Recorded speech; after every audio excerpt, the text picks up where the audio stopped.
Hey Watchers, today we are back with a master of horror, Stephen King, and this particular film started off a franchise that spans decades and has 11 consecutive films. So get ready to fight off droves of demon-worshipping, corn-obsessed children as we take on 1984's supernatural horror film, Children of the Corn.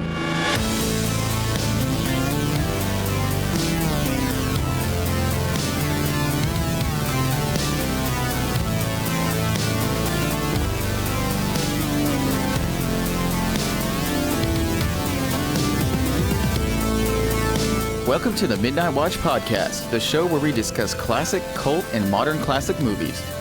We're your hosts, Jeremy and Josh Baruto, and we review movies that are at least 10 years old. Fair warning, we're big on spoilers here, straight from the get-go. We rate these movies in 4 categories. Number 1, the level of impact and success it had when it was released. Number 2, how relevant is it today? Number 3, our own personal enjoyment of this movie. And number 4, is it a midnight watch? What is a midnight watch? It's a film which completely captures your attention, drawing you in. No matter what time or what part you start watching the movie, you have to finish it. Man, I'm so excited to talk about this movie. This is going to be a lot of fun. I think this is going to be... I think so. Yeah. Okay, let me just jump right into some... And maybe not for what everyone's thinking. Oh, yeah. No, it's... Okay. Yeah, I got a lot to say about this movie. I definitely wanted a beer when I was going to talk about this movie. I think it's just going to get crazy. Just got to get loose. Yeah. So this is directed by Fritz Kirsch, who went on to direct such classic films as Gore and Crayola Kids Adventures, Gulliver's Travels. Oh, yeah, blockbusters, it's all of them. Hey, it's a paycheck, man. Screenplay by George Goldsmith, who didn't really do anything else. Let's see, score by Jonathan Elias, who didn't really do a lot of other stuff either, except he did all the music for Celebrity Deathmatch. You remember that show? I do. That's awesome. Yeah. I mean, just because I totally remember that. That was kind of a big thing. Right? I remember being a Blockbuster and always looking at the new one that came out. Yeah, I remember seeing like Mr. T fighting in a cage match or something like that, and I was just like, the whole claymation, I was like, this is fun, and then somebody got ripped in half, and I was like, what am I watching? Right. Let's see, though. The budget here was $800,000. I was finding another number that said $3 million, but I don't think that's true. I think that the budget is actually $800,000 on this. And, right. I saw both of those numbers too. I would also lean with the 800,000. Yeah. And it said box office, though, is $14.6 million. And I can tell you right now it's because it had Stephen King's name on the trailer. Dude, absolutely. Yeah. Totally. Which is actually funny, though. 1984, if I'm not mistaken, that's the same year The Terminator came out. And it's Linda Hamilton starring in this movie and starring in The Terminator. Yeah. Let's see, who else was starring in here? That was Peter Horton. We have John Franklin, Courtney Gaines, R.G. Armstrong, and a bunch of other fools that didn't really do too much. Right. I'm making fun of them, but hey, they had careers, and I'm on a podcast. So right. And we're recording in our respective closets. Yes, exactly. Yeah. So hey, you know what? More power to them. That's right. So yeah, just right off the bat, Linda Hamilton, man, like I actually like the first scene she was in, where it's actually kind of really sweet, romantic, character building moment. And I was like, oh, this is fun. This is cool. And then she does nothing the rest of the movie. Yeah, and that was it. Yeah, turn it off after that scene. You're good. Yeah, I just was like, for somebody who's known as like the ultimate like heroine in movies, which I know like in the first Terminator movie, she wasn't the same character that she is in T2, but she still did stuff in the first movie. She was awesome. Right. And then watching her in this movie, she literally gets crucified. And then like at the one part of the end when the guy's like, get out of here. She gives him the dirtiest look like, fine, whatever, and just walks off. Right. And it's bad. It's bad. Anyways, I think everyone knows how we feel about this movie now. Oh yeah. Let's jump into that synopsis, and then we'll get into all the nitty gritty. Here we go. Thank you, Wikipedia. The film is set in the fictional town of Gatlin, Nebraska, an agricultural community surrounded by huge cornfields. In 1980, the town appears to be neglected except for the church, and residents choose biblical names over more modern ones. When the corn crop fails one year, the townsfolk turn to prayer to ensure a successful harvest. However, 12-year-old Isaac Kroner takes all of the children in Gatlin into the cornfields and indoctrinates them into a religious cult based around a bloodthirsty deity called He Who Walks Behind the Rows. Isaac and his subordinate, 18-year-old Malachi, lead the children in a revolution, murdering all of the adults, ages 19 and up, since 18-year-olds are seen as halfway between teenager and adult, in town as human sacrifices, poisoning and butchering them. Only Job and his sister Sarah are not involved, as Sarah was sick and Job was not allowed to attend the meetings in the corn with the other children. The opening credits reveal that Sarah has visions portrayed through the credits via drawings. 3 years later, on October 31st, 1983, Vicki Baxter and her boyfriend Bert Stanton travel through rural Nebraska on their way to Seattle, where Bert will start working as a physician. Elsewhere, a young boy named Joseph tries to flee Gatlin, but is attacked in the corn. He stumbles out into the road, and Bert accidentally runs him over with his car. However, Bert discovers that his throat was cut beforehand. Bert and Vicki place Joseph and his suitcase in their trunk and search for a phone to call for help. They find an elderly mechanic named Deal, the last adult in Gatlin, but he refuses them service, as he has agreed to supply the children with fuel in exchange for his life. However, the merciless Malachi breaks the pact and murders him against Isaac's wishes when Deal tries to steer the couple away from Gatlin. Vicki and Bert explore the abandoned town and find Sarah alone in a house. While Vicki stays with her, Bert searches the town. Malachi and his followers appear, capture Vicki, and take her to the cornfield where they place her on a cross to be sacrificed. Bert enters the church, where a congregation of children, led by a girl named Rachel, are performing a cultural birthday ritual for Amos by drinking his blood from a pentagram-shaped cut on his body. Amos has turned 19, so is considered old enough for his passing, joining their god in the cornfield. Bert scolds the children for participating in a blood ritual, and an enraged Rachel stabs Bert. Then Malachi and the others chase him. Job rescues Bert, and they hide in a fallout shelter with Sarah, where they learn Vicki was captured and agree to help him rescue her. The zealous Isaac scolds Malachi for his treachery and killing Deal, their only source of fuel. Malachi, tired of Isaac's preaching, takes over, ordering Isaac to be sacrificed instead of Vicki. Isaac warns Malachi that sacrificing him will break their pact with He Who Walks Behind the Rows, and the children will be severely punished. That night, Bert sneaks into the cornfield to rescue Vicki. During Isaac's sacrifice, a supernatural light appears and devours the screaming Isaac. Bert emerges and overpowers Malachi, pushing him to the ground, then convinces the children to abandon the cult and run for safety.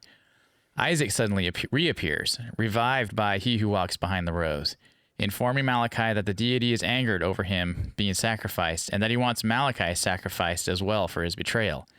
Isaac seizes and kills the terrified Malachi by breaking his neck. A storm appears over the cornfield, and Bert and Vicki shelter the children in a barn. Bert reads a passage in the Bible Job gives him. Job also reveals that the police officer tried to set up the gasohol, this big old tank full of fuel, to stop He Who Walks Behind the Rows, but Malachi murdered him before he could finish. Vicki rereads the passage and realizes that the cornfield must be destroyed by fire in order to stop the false god. Bert sprays the cornfield with gasohol and tosses a Molotov cocktail into the field, setting it alight and destroying the demon along with Isaac. Vicki, Bert, Job, and Sarah return to the car to leave Gatlin, but find it disabled. Rachel attacks Bert, but Vicki knocks her out with the car door. He is worried about just leaving her there, but Vicki quips that they will send her a get well card from Seattle, and they depart with the kids. I love how at the end, he's just like, we'll send her a gift or a card from Seattle. And then it just immediately flashes up the end, and there's like no music, and it's just over. And they just start walking away. And I love, like, it's such an abrupt ending. But at the same time, I actually really liked that, how it's just like the end. I did too. And then like there's no like music, there's no like freeze jump in the air. There's like, it's just, it's over, and you just like you hear the crickets and whatever, and they're slowly walking away, and then the credits come up, and then it fades to black, and the music comes in. I thought that was actually kind of cool. I think that was the best scene in the movie. I liked that scene. I liked the diner massacre. Yeah, that was well done too. Because it just jumped right off.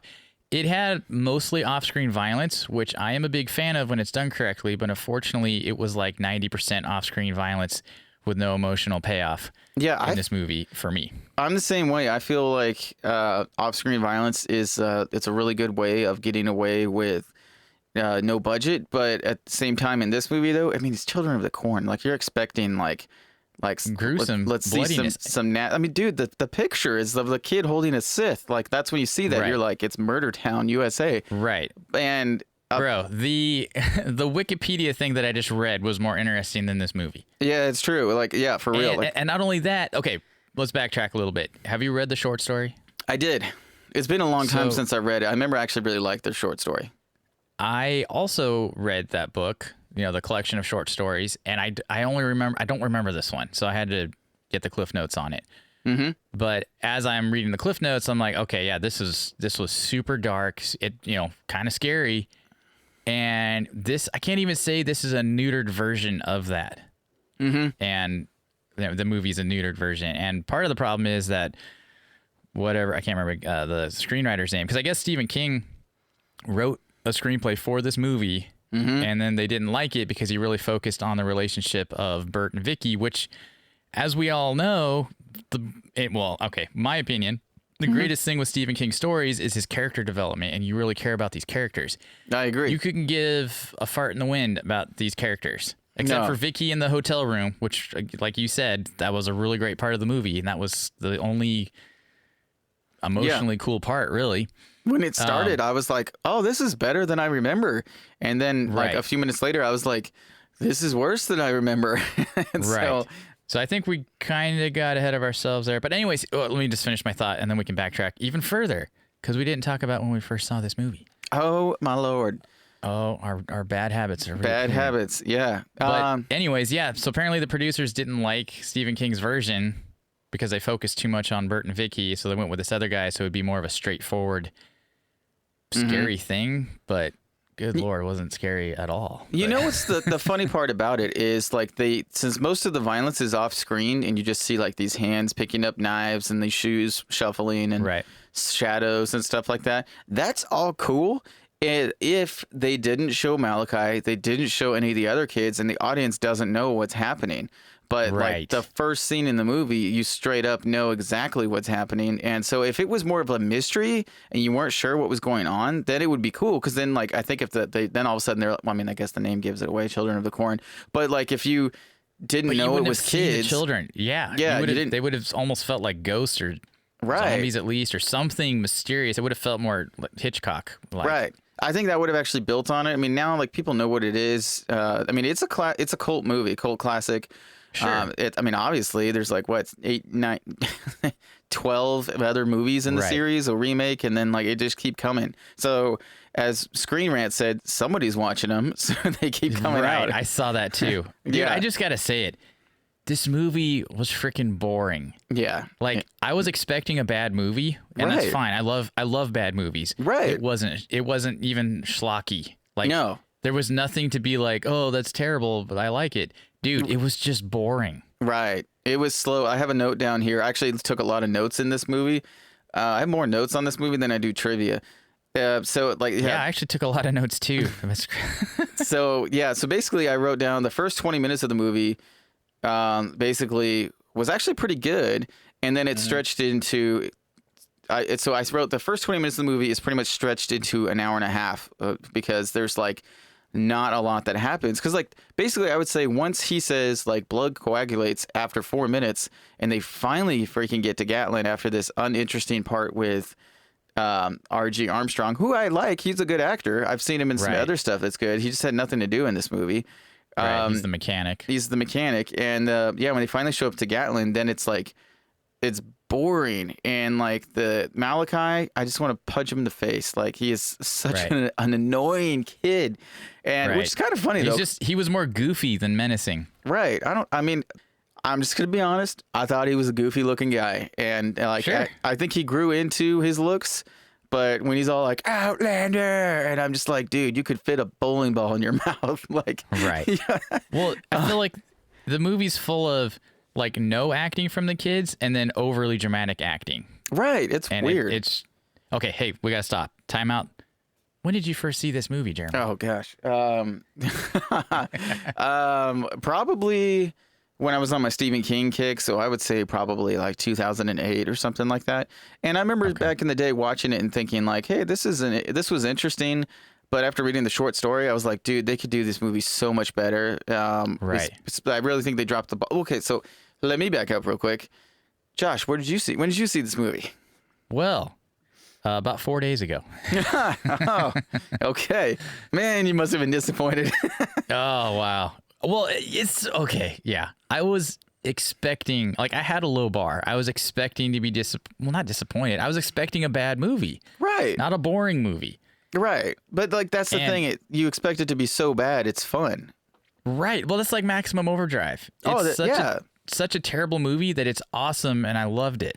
Right. This was not that. No. Like, it didn't even feel like a Stephen King movie. No. Well, I kind of disagree with you there. I felt like they actually did have some sort of to me, it kind of reminded me of like Retro King, of just like kind of creepiness every now and then. Majority of the film didn't, but there was different scenes like where I thought it was kind of creepy. Like when the kid gets killed in the cornfield, and then he's just randomly on the highway and they hit him, and then like Malachi, that little dream sequence thing happens. Like Right. I was feeling some King vibes for there, but That's cool. But majority of this, So I guess I'll sum this movie up in one way. I was trying to figure out how to sum up this movie, and I figured it out. So I was like, this movie is just as much fun as eating plain corn.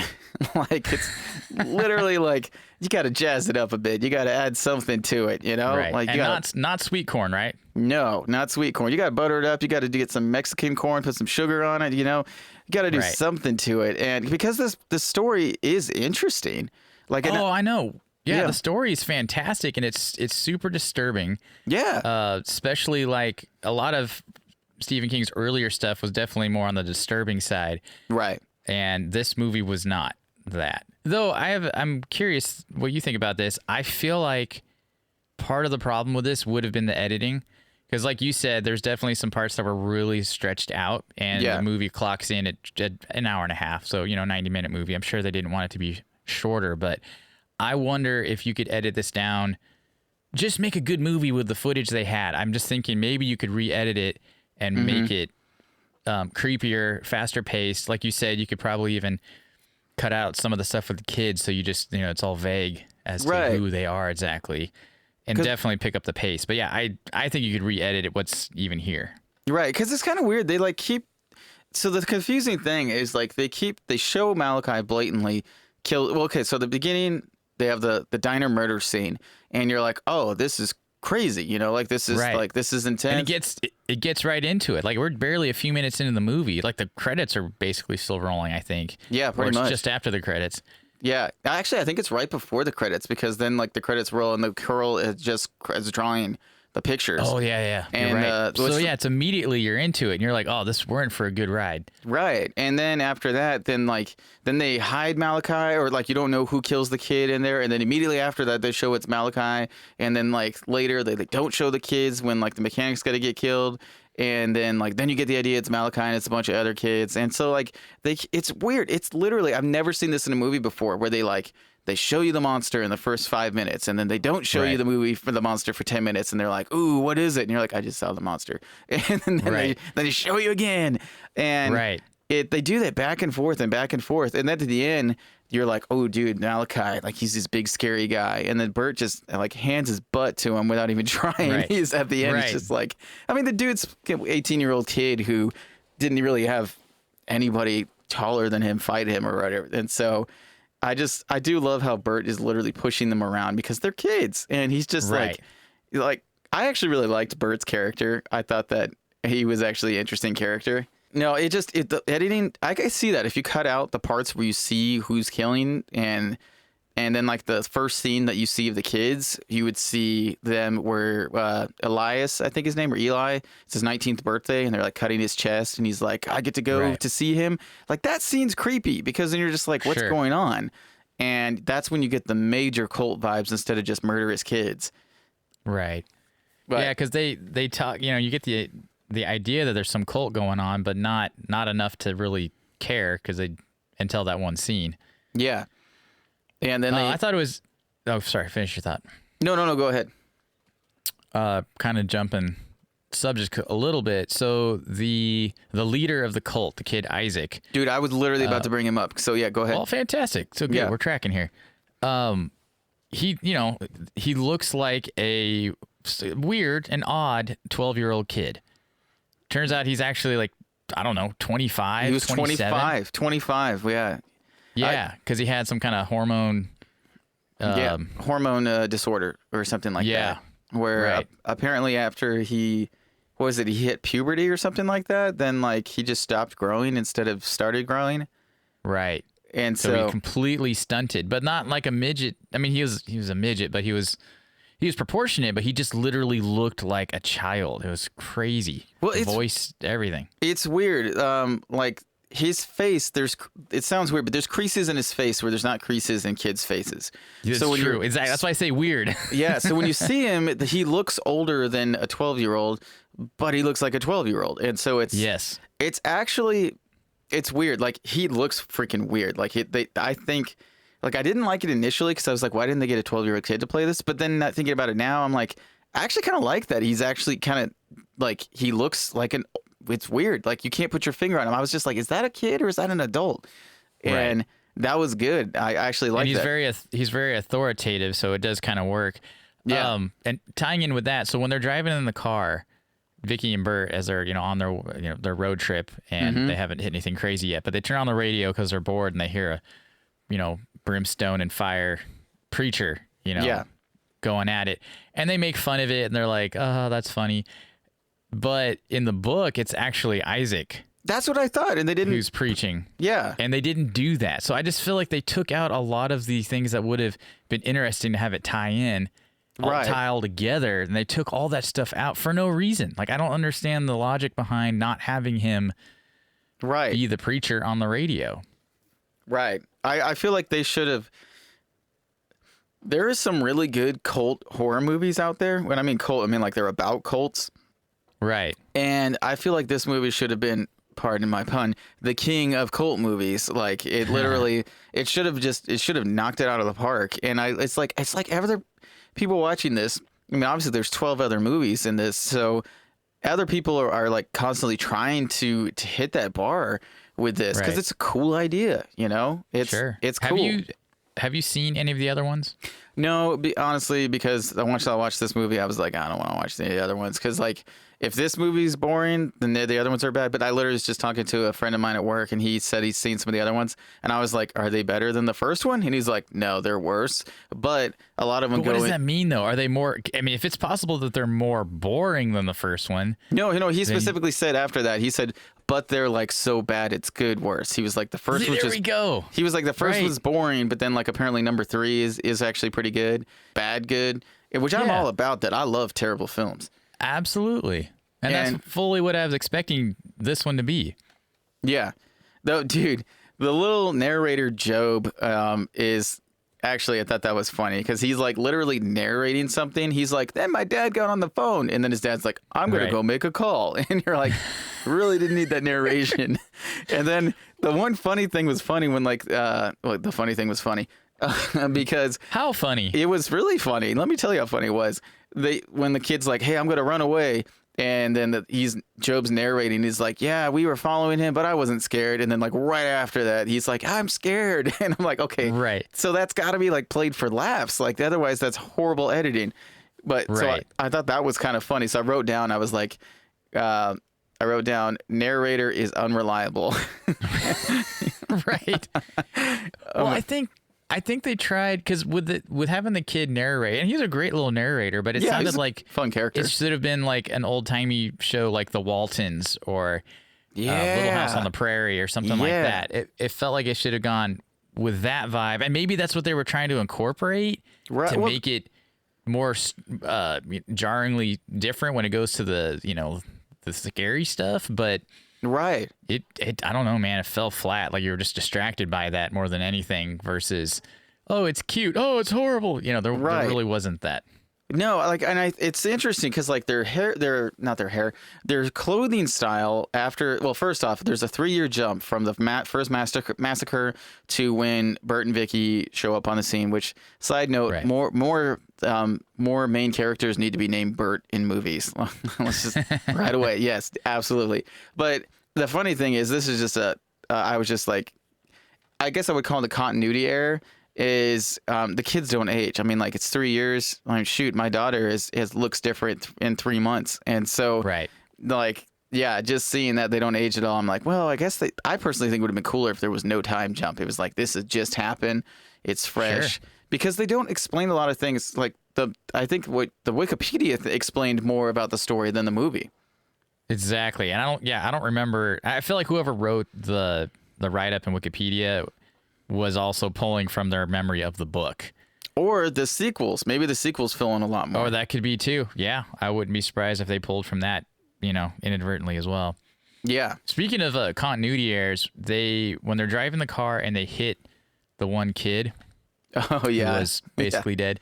So there's blood everywhere. And then when they get back in the car finally and they head down the road, there's like not a speck of blood on that car.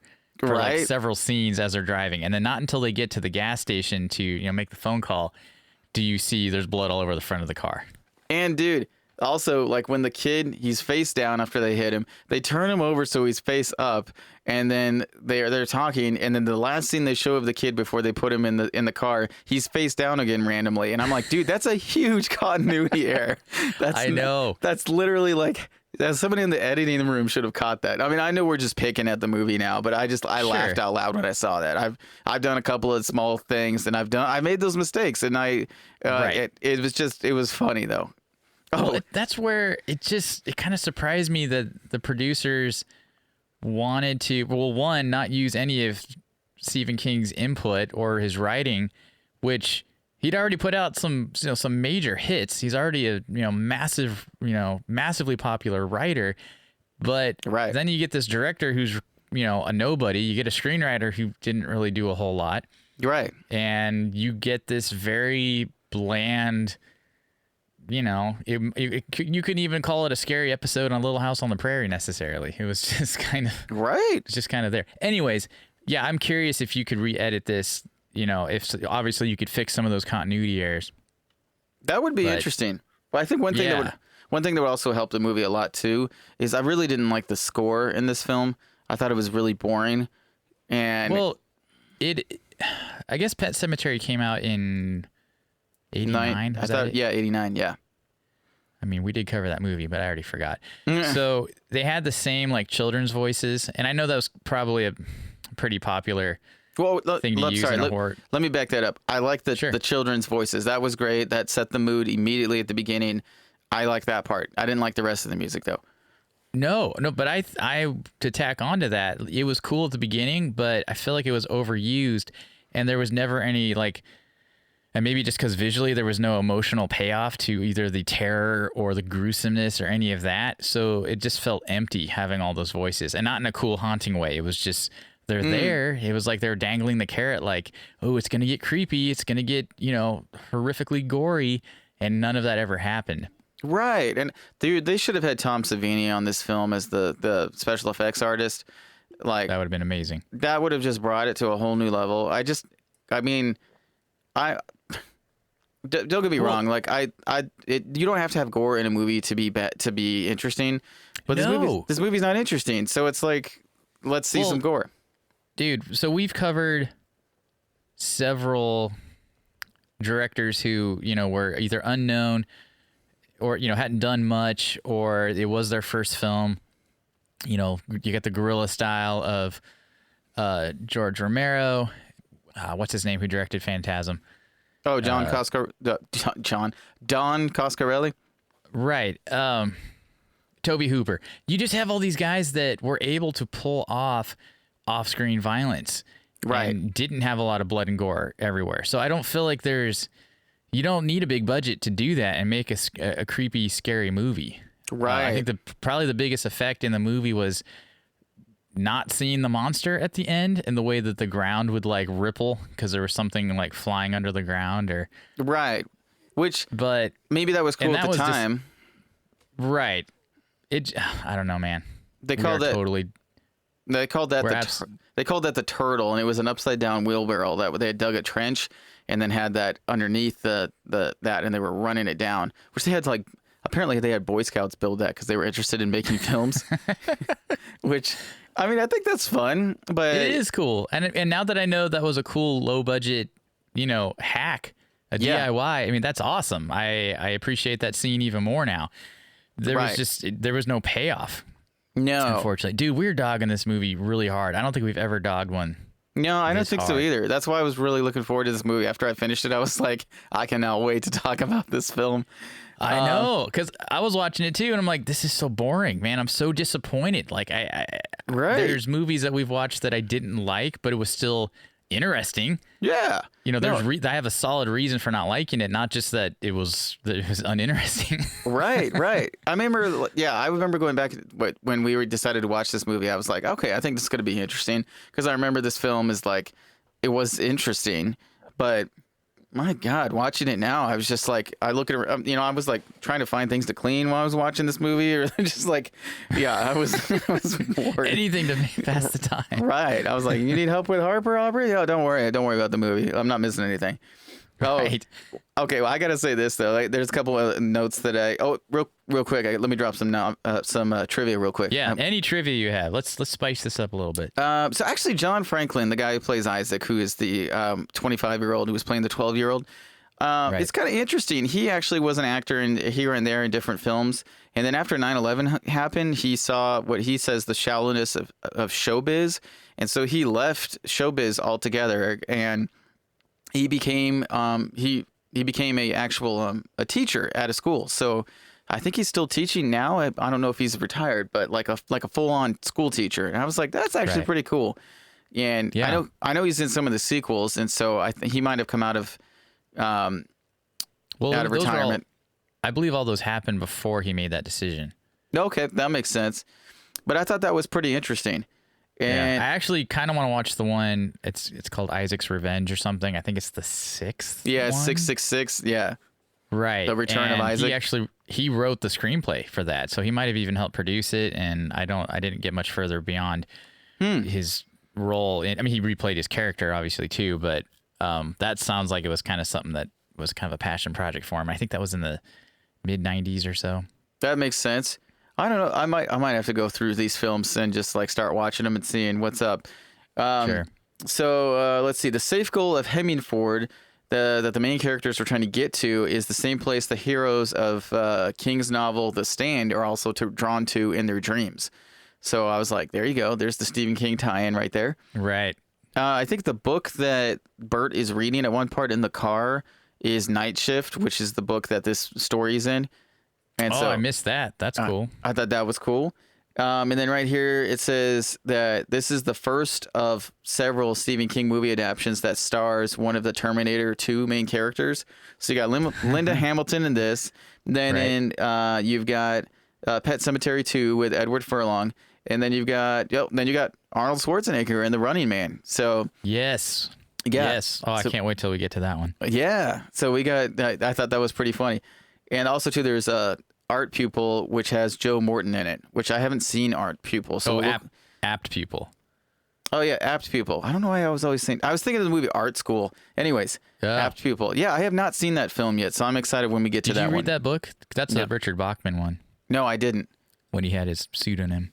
Wait, The Running Man or Apt Pupil? Actually, both of them. Okay, I know they were both Bachman books. Right, and that's where he was writing as an angry person. So, okay, so one thing I wanted to go back to was I laughed out loud was when Bert is running away from the kids. He gets stabbed. He's running away. He is full on running, and then he freaking falls. He trips and he eats it hard. He eats it hard, and I was like, okay, this movie just got some props because whoever the hero or the heroine, they're always running away from the monster. Right. He sells it. I don't know if that was a mistake or what, but he's just like, bam. Right. I rewound it and was like, is that a stunt man? It didn't look like a stunt man. So I want to say he just committed. It might have either he committed or it was real. And then they kept it in the movie. Yeah. He might've tripped by accident. That was awesome though. Right. Let's see here. Oh, the other part I laughed out loud too was when Isaac comes back from the dead and he's like, "He wants you, Malachi," and he reaches over and he grabs him by the neck. And then he tries to pick him up, but Malachi's taller than him already. Oh, like a lot. And He's like at least a foot and a half taller. Yeah. And I was laughing so hard because I was like, he can't. He's trying to look all like pick him up by the neck, and everything. And he's like, he's already taller than him, so he's like reaching for his neck. I thought that was hilarious. I did actually liked. They have cartoon effects in this at the end when they show like the big explosion and you see the face in the explosion. That's straight up cartoons, because I know Tron was the first movie that technically had CG in it, and so I think this movie came out after Tron, but Tron was like really experimental when it came out, and so like that didn't become normal till a lot later. With the lawnmower same man. when Isaac gets sacrificed and that whole that thing goes up on him. Right, absorbs him with the energy light beam, whatever it is. Yeah, dude, I love Isaac's voice. He's just like, he's got the highest voice. He's so mousy when he talks. So it totally sounds like helium or something. You know? Right, I loved it. I was just like, this guy's so annoying, but in like the best of ways. And then I love the part too when they're running away after they like blow up the field. Good explosion, by the way. That was a good explosion. It was. That was probably a quarter of their budget right there. That was $600,000 right there. Yeah, that's right. And so, I thought it was funny. They're running away, and Job is running away with him, the little kid, and he's like, "Is he dead?" And they're like, "Yeah." And he's like, "Then why are we running?" And they're like, "Shut up, we're to run." And I was like, that's a logical question, actually. That's right. Well, that's like a kid question, though. They just, right, being logical there. Yeah, I thought that was awesome. And then I love the part at the end with Rachel's in the car, jumps up for the last scare, of course. And she's like, "Ah!" And they just close the door. It just pops her right in the face and knocks her out cold. I'm like, that's awesome, because she's a kid, and it's just like, that wouldn't have broken the window. Like, that would, she would just bounced off that. She's out cold. Right. And that's the end of the movie. Knocked her out. Done. You got anything else to talk about this film before we roll into our final verdicts? Not really.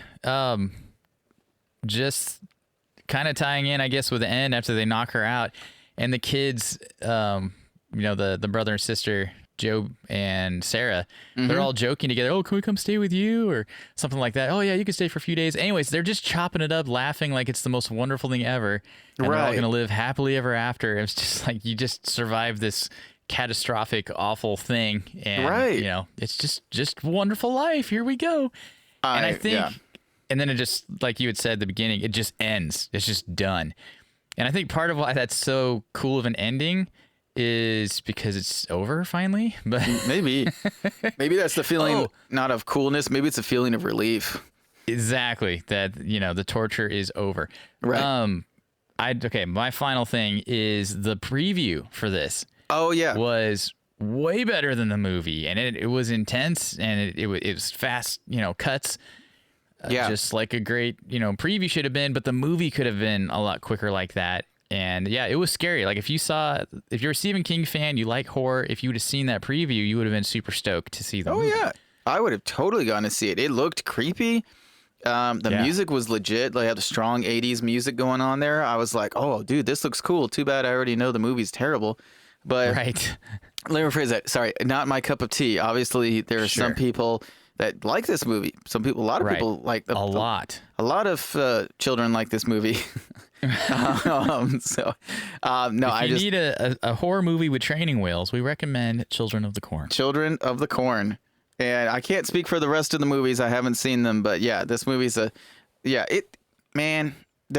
think that's why, like, I wanted them to remake this movie. This is one movie after I watched, I was like, dude, they need to remake this movie. Sure. And they did remake it on the Sci-Fi Channel, and apparently even that's better than this movie, which I didn't see it, but they could really do this movie justice, and it would be really cool. They could. If they would just... Okay, some of the best Stephen King movies out there, or rather movies based off his work, are the movies done on his short stories. Yeah. They're just, Shawshank, The Mist. Yeah.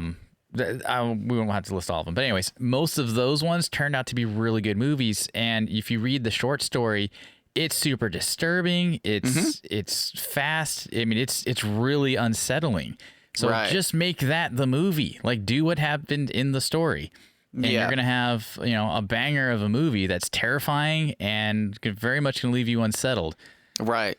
I don't know what else to say. I didn't find as much of the making of this movie as I wanted to, because I'm sure there's several stories about this. So maybe this movie got censored like crazy. That could have been the case. Maybe there was like gruesome stuff, because I know like a lot of Friday the 13th movies, they got censored. And so there's like the violence in those movies was actually a lot worse. And so since they didn't want to rate this movie X, actually, I don't know if NC-17 was already out by then. But anyways, I'm drawing a blank on that right now. But yeah, I just wanted to know like what more of like the background of this. And I don't have the movie, I don't have the making of this, but I would actually like to know more about the making of this movie, because I just feel like there's got to be more to the story of like the making of this movie, because it's not. I see why the budget's not that big, because it really doesn't need to be that big. It's in a small town. And it's corn. I mean, like if you drive through Nebraska, that's like literally like 3/4 of Nebraska. Right. So, which I have some good friends from Nebraska. Anyways. Well, there you go. Yeah. So, all right, let's roll into our final verdicts real quick. Yes. Let's see. So, do you think that it hit its mark when it first came out? Oh, man. So based on the box office, I mean, that's a home run. Yeah. So big home run. I don't want to give it an A, but I think you have to when you look at what they spent and what they recouped from it. So that's pretty amazing. So I'm going to give it an A. Yeah, I agree. I got to give it an A too. It didn't get good ratings from critics, but Stephen King movies were hot at that time. Exactly. And like you said earlier, just the fact that the preview and the posters and everything had his name on it prominently.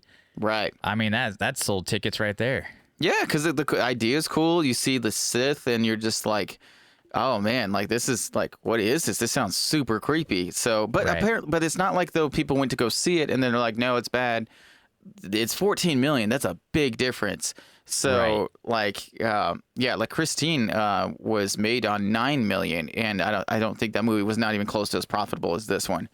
Right. So I understand why they keep making sequels to this. If it's like dirt cheap to make them and people are gonna pay for it, I get it. So yeah, I give it an A+ for knocking it out of the park on that. And also now it's a cult classic. So number 2, is it still relevant today?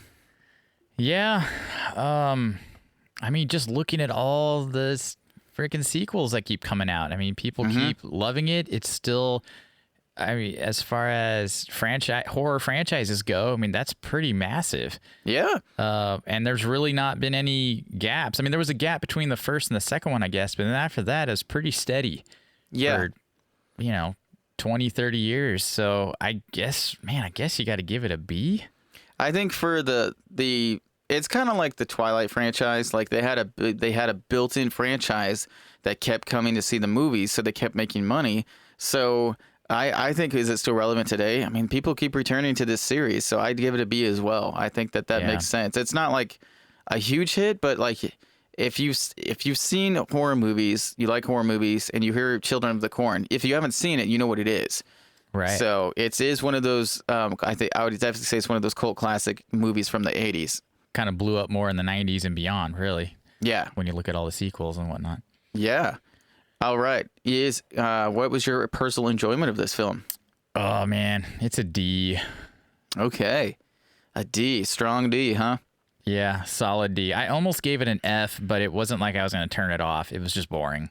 I gave it an F because Can I change mine? I wanted to turn it off several times, and I was like, no, we got to finish it. We got to review this film. We committed to doing it. Right. Every time Malachi was like, Outlander, I was like, dude, I want to turn this movie off. But no, I so for me, is it a midnight watch?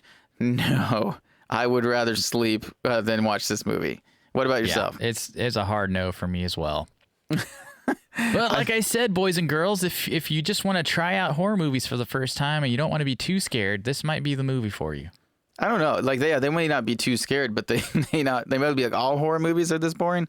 So I don't know if you like this. That's true. If you like this movie, then that's awesome. Everybody's has different feelings and different thoughts on different films, which is why it's always fun to listen to different podcasts and different opinions, because you're like, that guy's stupid or that guy's legit. Hopefully we land more on the legit side. But well, and you said it earlier. I mean, they've made so many of these other movies that, yeah, maybe the first one sucks, even if you're a fan of the franchise, but the way it just, sprouted all these sequels, there's something there, and we haven't seen them, so maybe if we watched more of them, we could be like, all right, I get it. Cool franchise. Maybe this is a great franchise, and the first movie just wasn't my favorite film, and who knows? I could totally become...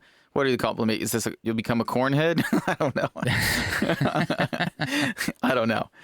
That about wraps up today's episode. If you want to check out this film, I watched it on Amazon Prime. Where'd you watch it? I watched it on Tubi. Hey. Man, that's a great app. It is. I love it. I think it's on there for a while, too.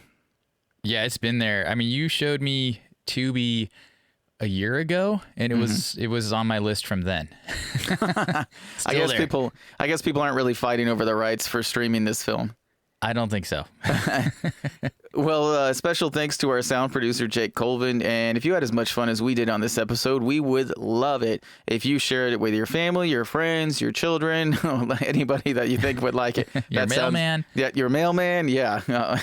Please subscribe, rate, and review. Please subscribe, rate, and review. We'd love to have some ratings. Even if you hate it, please. We'd love to hear that you hate it. But bring the hate. Bring something. Please do this to our podcasts that are found on Apple, Spotify, YouTube, and just about every other platform. Also, we'd love it if you visit our Instagram page, our Facebook page. We're on Twitter, and please join the conversation of what is your midnight watch. We have a hashtag going for that as well, and you can also directly reach us at the Midnight Watch Podcast at gmail.com. Yeah, we appreciate all you listeners already for all your support and that we've been enjoying in this last year.